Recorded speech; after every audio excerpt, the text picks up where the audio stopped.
심리학자 윌리엄 말스턴 박사는 3,000명을 대상으로 해서 설문조사를 했습니다. 그리고 얻은 결과가 사람이 삶을 살면서 94% 거의 한평생 무엇인가를 기다리며 산다라고 하는 결론을 얻었습니다. 다음 기회를 기다리고 사람을 기다리고 소식을 기다리고 물건을 기다리고 일의 성사를 기다리고 심지어는 복권 당첨되는 걸 그렇게 목마르게 기다리면서 사람들은 무엇인가 기다리며 그렇게 인생을 산다는 것입니다. 기다림이란 소망입니다. 그 기다림 속에, 소망 속에 그 사람이 가지고 있는 가치관이 담겨 있습니다. 그래서 허무한 욕심이 이루어지기를 일평생 기다리며 살 수도 있고, 그런가 하면 썩지 않을 영혼에 관련된 것을 기다리며 살 수도 있습니다. 그런 의미에서 그리스도인들도 예외 없이 기다리는 사람들입니다. 하나님의 언약을, 하나님의 약속을 믿고 기다리는 사람이 그리스도인입니다. 하나님의 구원을, 하나님의 돕는 손길을 기다리는 사람, 영원한 하나님의 나라를 기다리는 사람, 다시 오실 재림의 주님을 기다리는 사람이 곧 그리스도인입니다. 요한 웨슬레는 구원에 대해서 설명하면서 과거에 얻은 구원, 현재 얻어가고 있는 구원, 미래에 완성될 구원 세 가지로 설명을 합니다. 예수님이 십자가에 죽으셨을 때, 그리고 그 은혜를 깨닫고 내가 두 손 들고 하나님의 사랑 앞에, 십자가 앞에 나갔을 때 이미 내게 주신 구원, 오늘 여러 악과 그리고 문제와 상황에서 여전히 나를 건져내시고 구원하시는 현재 이루어져 가고 있는 구원, 그리고 장차 하나님께서 영원한 나라 만세전부터 예비해 놓으시고 더 이상 아무런 갈등도 오해도 아픔도 없는 그 영광의 나라, 완전히 이루어질 그 미래에 다가올 구원, 이 세 가지를 말하면서 웨슬레는 이런 얘기를 합니다. 그런데 그 가운데 가장 내 가슴을 흥분하게 만들고 기대하게 하는 일은 아직 경험해 보지 못한 미래에 다가올 하나님이 내 앞에 예비해 놓으신 그 영광스러운 완성된 구원이라고 그는 그렇게 고백을 합니다. 기다리는 사람이란 새로운 변화, 만남 앞에 두고 있는 희망찬 사람입니다. 이런 사람에게는 그래서 기대가 있고 기쁨이 있습니다. 이같이 미래의 사건을 기다리는 사람은 오늘 현실에서 당하는 고난을 능히 극복할 수 있습니다. 왜냐하면 고난당하는 현실이 결코 종착역이, 내 인생의 종착역이 아니라는 사실을 알고 있기 때문에 그렇습니다. 터널을 통과하는 기차가 현재는 어둡지만 터널을 다 지나고 나면 밝은 천지가 다시 전개될 것을 알기 때문에 터널이 아무리 어두워도, 터널이 아무리 길다 할지라도 그것 때문에 결코 절망하지 않습니다. 오늘 예배에 참여하신 사랑하는 성도 여러분들 가운데 혹시 인생의 밤, 어두운 시간을 오늘 지금 지나시는 분이 계십니까? 기다리십시오. 밤이 지나고 반드시 아침이 올 것입니다. 인생의 엄동설한 춥고 고독한 시간, 외롭게 그렇게 지나시는 분 계십니까? 기다리십시오. 겨울이 지나고 꽃피는 인생의 봄, 영혼의 봄이 우리 앞에 찾아올 것입니다. 질병으로 인해서 고통하고 신음하는 아픔의 시간을 보내시는 분 계십니까? 기다리십시오. 고통이 지나가고 반드시 우리 주님이 회복시키시는 회복의 시간, 평강의 시간이 우리 앞에 있습니다. 그러기에 모름지기 성도란 잘 기다리는 사람이어야 합니다. 오늘 이 시간에 본문을 통해서 기다린다는 것의 의미 어떤 것인가 살피며 새롭게 하나님 앞에서 결단하는 그런 시간을 갖고자 합니다. 먼저 기다리는 사람이란 긴장하고 있는 사람을 의미합니다. 제가 너무 긴장이 됐는가 봐요. 발음이 잘 안 나오네요. 현대인들이 지나치게 긴장해서 그것이 스트레스의 원인이 되고 그것이 또한 질병을 유발시킨다는 사실을 우린 잘 알고 있습니다. 그러나 여러분, 적당한 긴장이 활력 있는 삶의 원동력이 된다는 사실 또한 알고 계십니까? 운동할 때도 마찬가지입니다. 탁구를 예를 들죠. 제가 탁구 얘기해도 괜찮죠? 탁구를 칠 때 너무 긴장하면 몸이 굳어요. 몸이 굳으면 스피드가 떨어지고 그래서 타이밍을 놓치게 되고 힘도 떨어지고 유연성도 떨어집니다. 그래서 실력 발휘를 못합니다. 몸이 굳으면 안 되는데 사실 몸이 굳는 것보다 더 힘든 일이 있습니다. 그게 뭐냐 하면 전혀 긴장이 안 되는 일입니다. 전혀 긴장이 안 되는 일. 그러면 집중할 수 없습니다. 어떻게 반응해야 하는지를 모릅니다. 그렇기 때문에 운동을 할 때도 적당한 긴장은 감각을 최대한 발휘시키는 그런 원동력이 되는 것입니다. 우리 군대 생활할 때 여기 군에 갔다 오신 분들도 많이 경험하신 분들 많이 계시리라 생각하는데 군대 생활이 왜 그렇게 힘들다고 생각하십니까? 그건 긴장의 연속, 계속 긴장하고 살아야 하기 때문에 그런 것입니다. 저는 언젠가도 말씀드렸습니다만 군대 생활을 육군 3사에서 했습니다. 그래서 대구 영천에 있는 3사에서 사병으로 군대 생활했는데 1년에 한 번 아주 즐거운 시간이 있습니다. 그게 뭐냐 하면 그때 교장이 별 둘을 달고 있는 분인데 교장배 이제 부대 대항 체육대회를 하는 날이 있어요. 그러면 이제 각 부대에서 선수를 뽑아가지고 며칠 동안 계속 한 달 전부터 연습합니다. 그래가지고 여러 종목의 경기를 하는데 저는 탁구 경기하고 축구 경기에 주로 많이 나갔습니다. 근데 오늘은 축구 얘기를 좀 하려고 그래요. 제가 전문 공격수였습니다. 믿든지 말든지. 그래서 프리킥을 하면 제가 찼고요. 코너킥도 제가 찼습니다. 제가 이래봬도 100m 12초 플랫 뛰었습니다. 꽤 빨랐어요. 그리고 제가 올리는 공이 다루기가 쉽대요. 그래서 제가 주로 많이 찼어요. 페널킥도 제가 찼습니다. 근데 어느 해 체육대회를 해서 축구 경기를 그날 하루 종일 했어요. 그리고 마치고 이제 부대 돌아가는데 제가 그날 뭐 이겼는지 졌는지 그건 생각이 안 나요. 근데 그날 밤에 잊을 수 없는 경험을 하나 했어요. 저녁에 이제 점호 다 마치고 이제 잠을 자는데 불침번을 냉무 안에 불침번을 교대로 쓰잖아요. 근데 초번과 말번 제일 먼저 취침 그러자마자 첫 시간 1시간 보초 쓰는 사람과 아침에 일어나기 1시간 기상하기 1시간 전에 불침번을 쓰는 사람은 고참이 합니다. 고참이. 왜 그러겠어요? 그때야 뭐 1시간 딱 하고 그 다음에 나머지 풀로 자면 되니까 얼마나 편해요. 다 자고 조금 일찍 일어나서 마지막 보초 쓰면 되니까 그거 편하잖아요. 근데 자다가 1시, 2시, 3시 이때 일어나가지고 1시간 냉무한 불침번 서보세요. 뭐 보통 피곤한 게 아니죠. 그러니까 그건 늘 쫄병차지예요. 근데 그 해 제가 그때 쫄병이었을 때인데 점호 마치고선 제가 이제 뭐 새벽 한 3시쯤 보초 쓰게 됐을 거예요. 그런데 고참이 탁 부르더니 오늘 축구하느라고 너무 수고 많이 했다는 거예요. 내일 또 운동해야 되는데 중간에 일어나면 피곤해서 안 된다는 거예요. 그렇다고 자기가 고참인데 자기가 1시간 뒤에 쓸 테니까 나머지 다 1시간씩 밀려서 쓰고 저보고 불침번 첫 번째 쓰고 내일 푹 자고 내일 운동 잘하라는 거예요. 그러니까 특별 대우를 제가 받았습니다.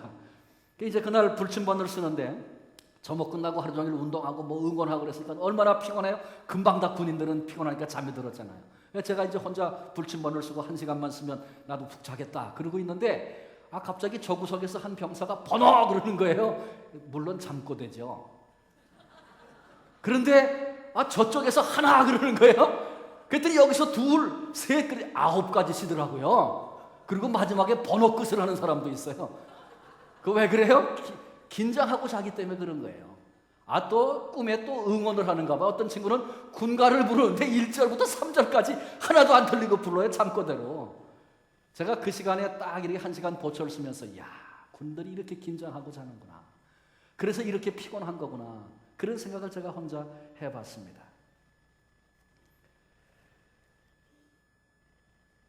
성경에 우리 그리스도인을 영적인 군사, 영적으로 우린 군인이라고 그렇게 묘사하고 있습니다. 저와 여러분 우리가 군인이니까 영적으로 긴장하면서 살아야 합니다. 신앙생활에 긴장이 필요한 것입니다. 육체적으로는 너무 긴장하는 건 별로 안 좋다고 그랬죠? 적당하게 긴장하는 거 좋다고 그랬어요. 그러나 영적으로는 긴장하면 긴장할수록 좋은 것입니다. 영적으로 지나치게 긴장해서 나쁠 것 없습니다. 자다가도 내가 누군지, 자다가도 내가 하나님께 어떤 은혜를 받았는지, 자다가도 내가 오늘 여기 왜 살고 있는지 확인될 수 있을 정도로 영적인 긴장을 가지고 오늘을 살아야 하는 것입니다. 우리 인생의 삶도 그러하거니와 영적으로 전혀 예기치 못한 일들을 만날 때가 종종 있습니다.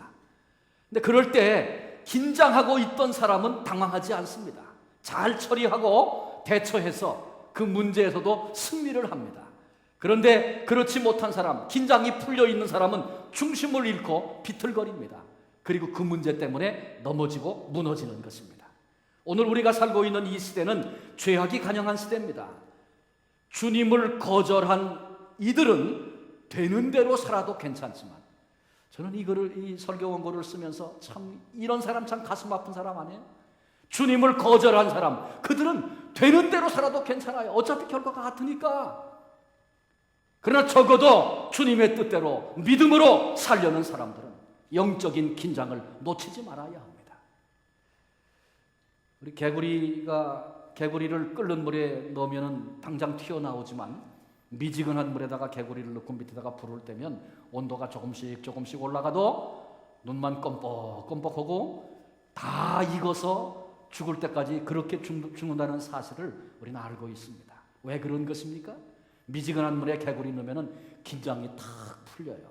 이 긴장이 풀리면 그다음에 감각이 점점 둔해져요. 그래서 지금 온도가 올라가고 있는지를 구분하지 못하는 거예요. 그냥 좋다 그러고 있는 거예요. 그러다가 결국은 이 무감각이 개구리로 하여금 익어서 다 푹 익어서 그렇게 죽게 만드는 것입니다. 긴장이 감각과 느낌으로 이어집니다. 영적인 긴장도 이와 같습니다. 우리가 영적으로 긴장하고 살아야 합니다. 그래야 내 안에 계신 성령님이 지금 기뻐하시는지, 내 안에 계신 성령님이 탄식하고 안타까워 하시는지 그걸 지각하고 느낄 수 있는 것입니다. 성령님은 지금 안타까워서 탄식하시는데 난 그걸 모르고 허허거리고 즐겁다고 그리고 인생을 산다면 얼마나 불행한 인생이 되겠습니까?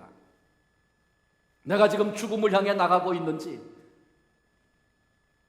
감각을 잃어버린 긴장이 풀린 개구리가 차가운지 뜨거운지 사는지 죽는지 구분하지 못하는 것처럼 오늘 어떤 문제가 내 곁을 지나가고 어떤 위험이 내 곁을 찾아오는지 알지 못한 채 그렇게 인생을 사는 자가 되어서는 안 되는 것입니다. 토요일 밤에 교회 옆을 지나가던 한 청년이 목사님 방 불 켜 있는 거 보고 들어와서 소파에 털썩 앉았습니다. 술 냄새가 푹푹 납니다. 목사님, 이제 다 끝났습니다. 오늘까지 신앙생활 하던 거 다 가짜였습니다. 그 청년이 어떤 청년이냐 하면 근년에 와서 예수님을 만나고 아주 감격스럽게 온 마음을 다해서 그렇게 기쁨으로 주님을 섬겼던 그런 젊은이였습니다. 그런데 토요일 밤에 느닷없이 술에 만취가 돼가지고 절망적인 소리를 뱉으면서 지금 소파에 앉아 있는 것입니다. 그 목사님이 너무 의아해서 도대체 무슨 일인가 그리고 물었습니다. 이 젊은이가 설명을 합니다. 예수님 만나기 전에는 직장 생활하면서 회식하면 가서 술도 마시고 2차, 3차 갈 때 안 갈 때 다 가고 그리고 직장 생활했다는 거예요. 그런데 어느 날 예수님 만나고 나서 생의 의미가 다시 확인되고 주님의 사랑, 십자가의 구속의 은혜, 예수님이 왜 죽으셔야 했는지 알고 나니까 내가 더 이상 그렇게는 살아서는 안 되겠다, 그런 마음의 결단이 생겼다는 거예요. 그래서 할 수 있으면 회사에서 회식한다 그래도 회식의 자리에 가지 않고 핑계를 대고 이유를 대고 피해 다니고 그러면서 그런 자리에 어울리지 않으려고 그렇게 몸부림을 치며 살았다는 거예요. 그런데 오늘 어쩔 수 없는 상황 앞에서 할 수 없이 그 회식에 참여하게 됐고 그전처럼 술 마시고 1차, 2차, 3차 다 가고 그리고 돌아오면서 생각을 하는데 내가 오늘까지 예수 믿었다는 거 다 가짜고 뭐 예수님 만났다는 게 그게 무슨 의미가 있으며 이제는 내 인생 다 끝났다는 그런 좌절과 절망이 찾아와서 집으로 가던 길에 교회 불 켜진 거 보고 목사님 방에 들어왔습니다. 이런 설명입니다. 이 목사님이 얘기를 합니다. 자네가 오늘 이 밤에 그렇게 괴로워하고 있는데 오늘 밤에 회식하고 같이 술 마시고 그렇게 즐겼던 회사 동료 가운데 자네처럼 괴로워할 사람이 이 밤에 또 있는가? 그렇게 물었어요. 그랬더니 그 젊은이가 한참 생각하더니 아마 몰라긴 몰라도 없을 겁니다. 그러면 자네도 그들처럼 오늘 하루 잘 즐겼다 그렇게 생각하고 들어가 자면 되지. 자네 왜 이 밤이 그렇게 괴로운가? 자네에게 오늘 이 밤이 그렇게 괴로운 것은 자네 안에 계신 성령님이 지금 말할 수 없는 탄식으로 그렇게 안타까워 하시기 때문에 자네가 그걸 영적으로 느끼니까 자네의 이 밤이 즐거운 밤이 아니고 잘 즐긴 밤이 아니고 괴로운 밤, 고통의 밤일 수밖에 없는 것이라네. 다 그러고 살지 안 그러고 사는 사람 있어. 완전히 주저앉고 감각마저 잊어버리고 그렇게 사는 것이 문제지. 오늘 이 고통을 느끼게 되는 것 감사하고 하나님 앞에서 다시 결단하고 성령의 도우심을 구하면서 돌이켜 깨끗하고 정결한 삶을 살기로 결정하고 다시 또 일어나서 그 길을 가야 하네. 그 목사님의 권면의 이야기였다고 합니다. 여러분, 우리의 대적인 사탄 마귀는 웃는 천사처럼 우는 사자처럼 믿는 자를 찾아 삼키려고 이 시간에도 두루다니고 있습니다. 우리의 영적인 긴장이 풀려서 무감각해지면 우리는 끌려가 죽음에 이르게 될 것입니다. 우리의 영적인 긴장을 늦추지 말고 근신하여 믿음을 굳게 해야 하는 것입니다. 오늘도 우리의 믿음을 빼앗으려는 사탄이 언제 어떤 모습으로 우리를 공격해 오는지 알 수 없기 때문에 주님의 뜻을 따라서 믿음으로 살려는 성도라면 마땅히 영적인 긴장을 늦추지 말고 살아야 하는 것입니다. 우리 모두 영적 긴장을 풀지 않고 어떤 상황을 만나도 거기서 믿음을 지킬 수 있는 복된 성도들이 되시기를 바랍니다. 두 번째로 기다리는 사람은 깨어있는 사람입니다. 본문의 주님은 주인이 혼인집에 돌아올 때에 깨어있는 종은 복되다 그렇게 말씀하셨어요. 그 복이 얼마나 복된 건지 설명하시려고 이런 말씀을 하십니다. 혼인집에 갔다가 늦게 돌아왔는데 종이 깨어서 기다리고 있다가 문을 열어주는 거예요. 주인이 너무 기뻐서 너 수고 많이 했다. 여기 앉아라. 그리고는 주인이 종을 앉혀놓고 섬기겠다고 그런 이해되지 않는 말씀을 하시는 거예요. 언젠가 주님 그런 말씀하셨어요. 복음서에 보면 종이 나가서 일하고 돌아왔다고 해서 주인이 그를 수종 들겠느냐? 또 오면 주인의 밥상 식탁 준비하고 옆에서 수종 드는 게 마땅하지 않겠는가? 종은 그런 가슴으로 일해야 된다는 것입니다. 대접받으려고 하지 말아라. 종은 종이다. 그게 내 본분이고 할 일이다. 그렇게 가르치셨어요. 그런데 그 주님께서 늦은 시간에 주인이 돌아왔을 때 기다리고 깨어서 준비하고 기다리고 있던 그 사람을 앉혀놓고 주인이 직접 수종드는 마치 제자들이를 앉혀놓고 대야에 물을 떠 발을 씻기던 우리 주님의 모습이 연상되는 그런 말씀을 하시면서 내가 얼마나 기쁜지 너를 그렇게 내가 하리라. 깨어있는 그가 깨어있는 종이 복되다고 말씀하셨습니다. 또 주님은 말씀하십니다. 도적이 언제 올지 모르나 주인이 깨어있으면 결코 도적이 그 집을 뚫을 수 없는 것이다. 인자는 생각지 않을 때 오지만 깨어서 준비하던 이들에게는 그것이 영광이 될 것이라고 주님 그렇게 말씀하셨습니다. 본문의 주님은 구체적으로 깨어있을 것을 아주 여러 번 반복해서 명령하고 계십니다. 내 신분이 어떠하든지 오늘 내가 지금 만난 내가 지금 걷고 있는 그 상황이 어떠하든지 내 직책이 내가 무슨 일을 하든지 그것에 관계없이 깨어있는 자가 되어야 한다. 그렇게 말씀하고 있습니다. 늦은 밤이 되면 잠자리를 펴고 잠을 자는 것, 수면을 취하는 것이 자연스러운 현상입니다. 그런데 그것처럼 세상의 마지막이 가까울수록 사람들은 자연적으로 영적인 깊은 잠에 빠지게 된다. 성경은 그렇게 경고하고 있습니다. 그래서 우리가 이 시대를 분별하고 의도적으로 깨어있지 아니하면 깊은 잠에 빠집니다. 그렇게 되면 이것이 옳은지 그른지 사는지 죽은지 분별이 불가능해집니다. 러시아가 공산화되기 전날 밤에 어떤 일이 있었는지 여러분 혹 아십니까? 저는 오래전에 청년 때 그런 얘기를 들었어요. 그 당시 러시아는요 문학, 언어, 의식, 교육, 건물 그 어떤 곳에도 기독교적이 아닌 것이 없었다고 합니다. 토기 하나에도 십자가가 표시되어 있을 정도였다고 합니다. 그런데 러시아가 공산화되기 바로 전날 밤에 사제들이 교회에 모여서 성직자의 의복, 가운의 색깔은 이게 좋다 저게 좋다 그거 가지고 싸웠답니다. 축도할 때 손높이를 이만큼 들 거냐 이만큼 들 거냐 그거 가지고 논쟁하고 싸웠다 그럽니다. 뾰족한 바늘 끝에 천사가 몇이나 올라갈 수 있겠는가 그런 거 가지고 싸웠다 그래요. 영적인 감각을 잃어버린 채 졸며 자고 있는 그런 모습이 아닐 수 없습니다. 그들은 위기의 상황 전혀 대처할 능력이 없는 무능한 존재들이었습니다. 러시아의 공산화 어떠면 지극히 당연한 결과일 수 있습니다. 그런데 오늘도 사탄은 교회는 나와라, 그렇지만 직분도 맡아라, 그렇지만 졸고 자라, 그렇게 우리를 미혹합니다. 신앙생활 해라, 그러나 깊이 졸고 깊이 자라.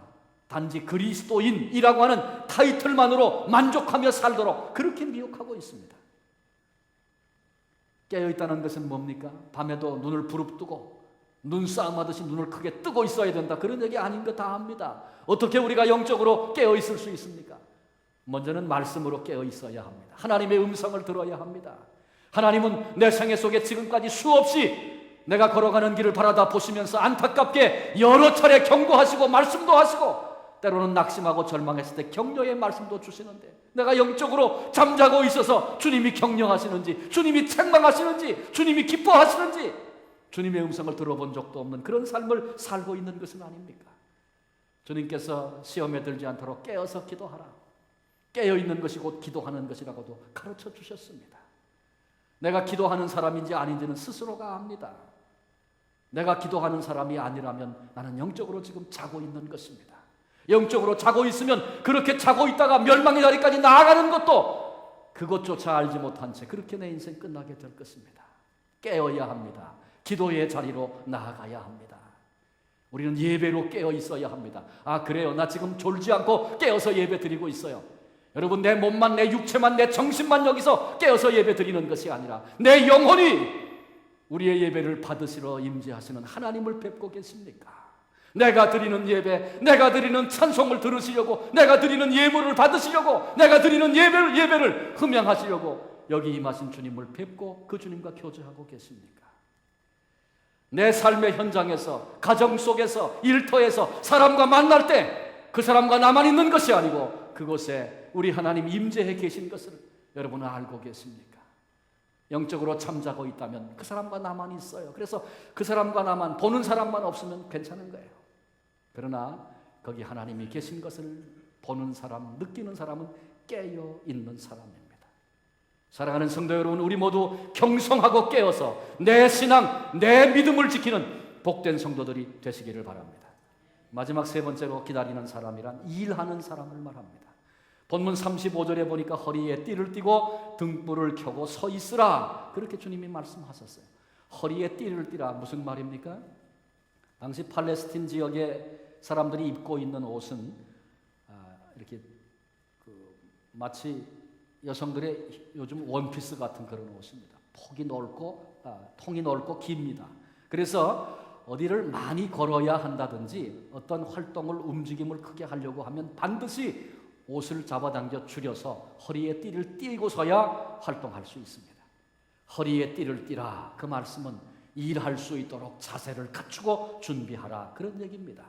엘리야와 세례 요한이 띠를 띠고 열정적으로 사역을 감당했던 이야기를 성경은 기록해 주고 있습니다.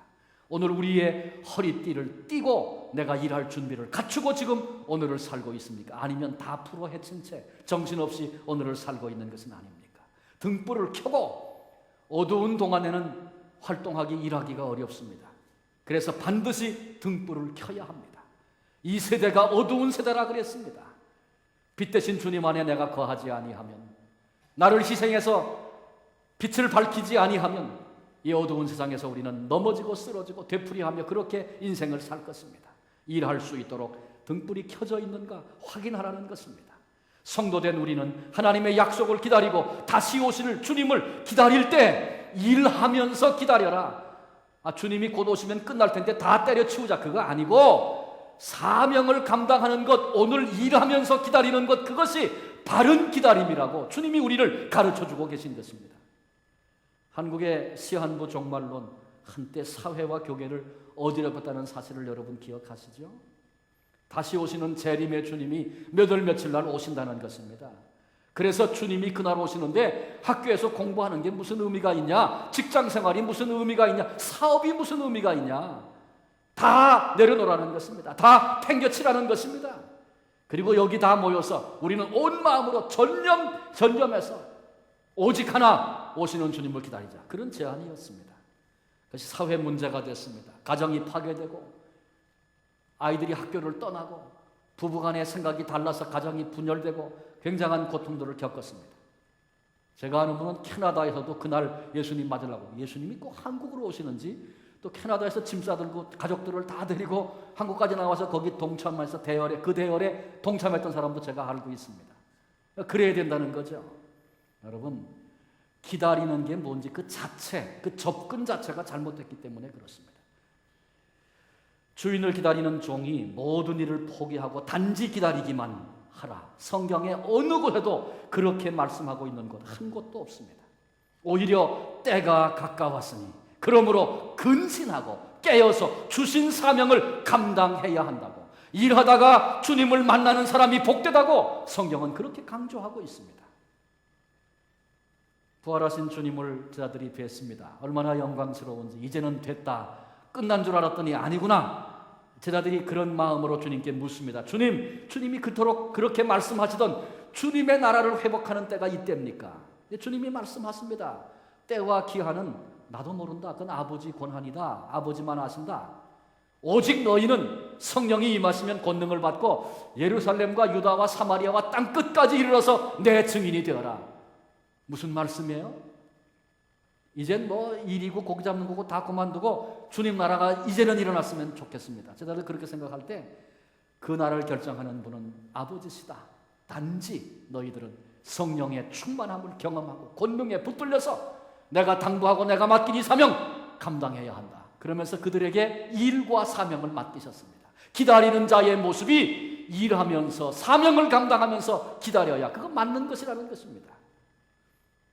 주님이 승천하시면서 지상명령이라고 불려지는 그런 명령을 하셨어요.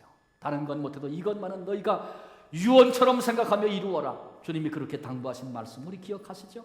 가서 모든 족속으로 제자를 삼고 아버지와 아들과 성령의 이름으로 세례를 주고 내가 너에게 분부한 모든 것들을 가르쳐 지키게 하라.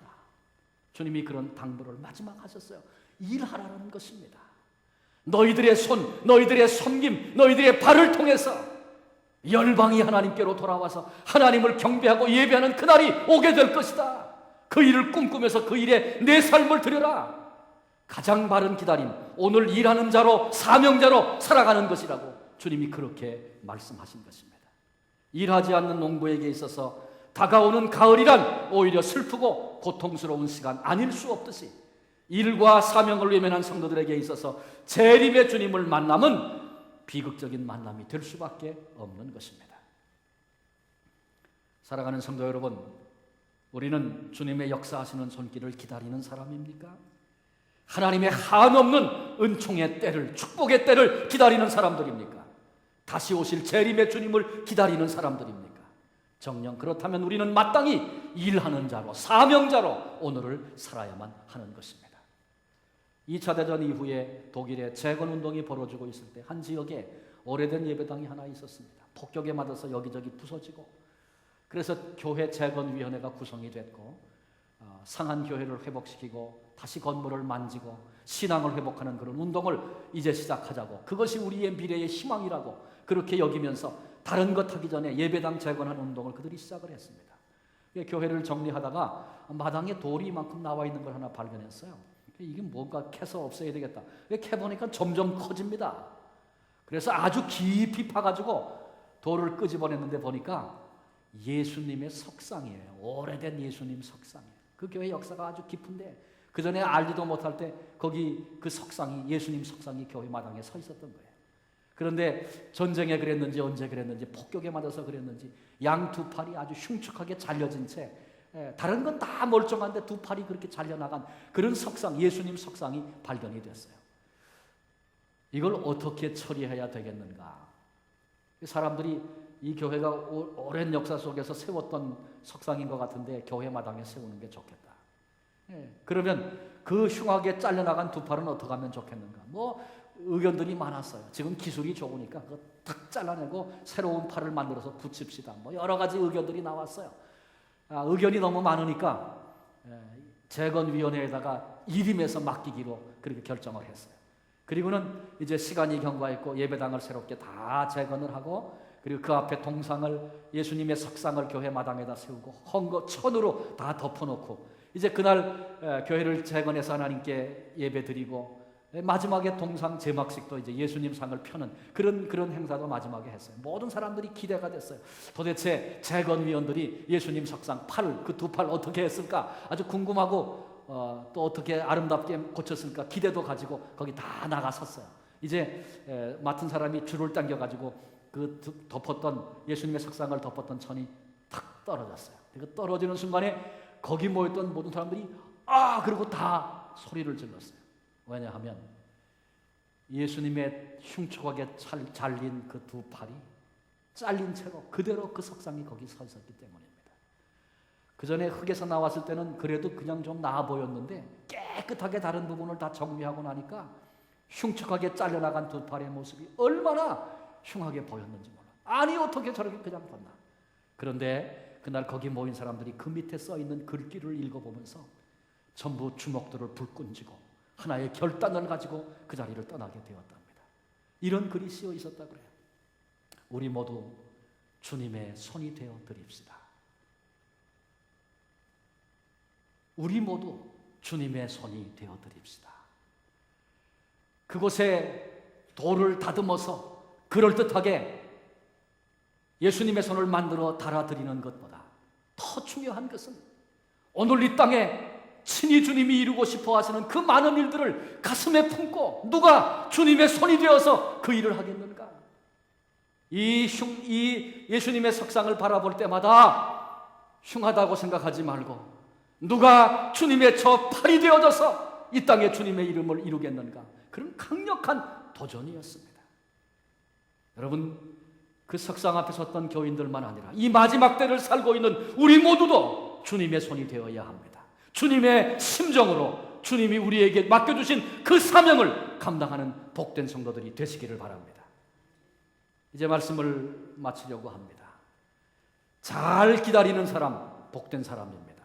그러나 힘이 들어서 너무 힘들어서 이런저런 핑계로 세상 일에 취해서 기다리지 못한 사람은 기다리지 못한 바로 그것 때문에 그 인생과 종국은 비극이 될 것입니다. 성도된 우리는 은총의 시간을, 축복의 시간을, 도우시는 손길을, 회복의 시간을 궁극적으로 주님이 이 땅에 오셔서 모든 것들을 회복시키는 우리의 육체도 가장 아름답고 건강하게 우리의 자아도 상한 부분이 없은 그래서 온전하게 반응할 수 있는 우리가 만난 모든 상황과 관계도 아름답게 회복되는 그 영광스러운 회복의 날을 기다리는 사람들입니다. 오늘을 기다리는 자로 살 것인가? 기다림과는 상관없는 자로 살 것인가? 그건 자유입니다. 영혼을 기다리며 살 것인가? 아니면 결국은 헛된 거, 아무것도 아닌 거, 그래서 그것이 다 헛것이었다고 절규할 수밖에 없는 그런 것을 꿈꾸면서 여전히 그것을 위하여 기다리며 그렇게 살 것인가? 자유입니다. 우리들의 선택에 달려 있습니다.